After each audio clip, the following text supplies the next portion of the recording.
Bharatiya Janata party के कार्यकर्ताओं पे कुछ बाकी बचा ही नहीं है और 12 साल का ही रिटर्न गिफ्ट मिला है बीजेपी को।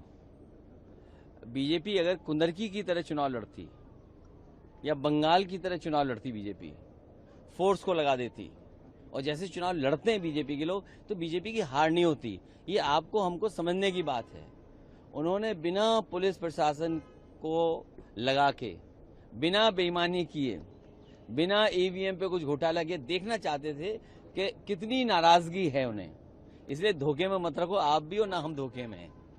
ये हार नहीं है। उन्होंने अपना तय किया है कि बिना बेईमानी के जनता कितना वोट देगी। अगर कुंदरकी जैसा चुनाव लड़ते, रामपुर जैसा चुनाव लड़ते, यूपी के बाई इलेक्शन थे उस तरह चुनाव लड़ते, तो क्या बीजेपी हारती? क्या बंगाल में हमने नहीं देखा कैसे चुनाव था? मैं सवाल नहीं, देखिए, ये अपने शब्द मुझे मत कहिए। मैं आपसे कह रहा हूं कि बीजेपी को समझने की जरूरत है। बीजेपी ने बिल्कुल फेयर चुनाव कराया इस बार। पुलिस प्रशासन नहीं लगाया।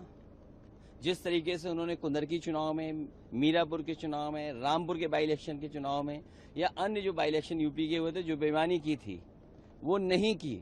और जिस तरह बंगाल में उन्होंने फोर्स लगाया था, वो फोर्स नहीं लगाया। क्या आपने फोर्स देखा? वैसे कुंदरकी जैसा फोर्स देखा आपने? तो समझ लो आप। तो वो चेक कर रहे थे कि कितनी जनता में नाराजगी है। जब आम चुनाव आएगा तो वो अपना फोर्स लगा देंगे। अरे दतिया की तो बतिया ही मत करो, बात ही मत करो आप।